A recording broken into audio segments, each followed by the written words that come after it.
Satu pekan terakhir, harga bahan pokok di pasar tradisional Pak Bayeng-Bayeng Makassar mengalami kenaikan.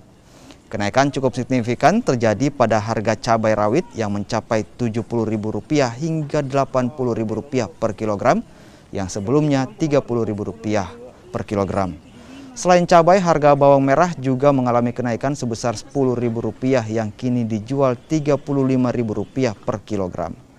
Kenaikan harga bahan bumbu dapur juga mengikuti harga cabai dan bawang, di mana harga di tingkat distributor juga turut naik.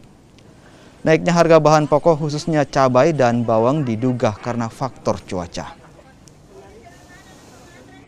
Cabai rawit semua naik. Harga berapa kalau cabai rawitnya? 70 sekarang. 10 sampai berapa? 70 sampai harga tinggi berapa? 70 sampai 80. 80 ya. Kalau harga cabai keriting? Sekarang 40, 45. Dari sebelumnya berapa? 25. 25. Kalau harga cabai rawit berapa sebelumnya? 30-an. 30-an ya. Kalau bawang apa Bu yang naik? Bawang merah. Biasanya 25, sekarang 35. Jadi, sudah sejak kapan naik itu Bu? Seminggu yang lalu. Sudah minggu yang lalu ya. Ini apa kenapa sampai naik? Itu juga kurang tahu. Apakah stoknya kurang atau seperti apa Bu? Itu juga saya nggak tahu. Jadi ini kita beli di mana Bu? Di Pasar Terong. Pasar Terong ya. Distributornya ya Bu ya? Iya. Memang naik di sana Bu katanya. Iya.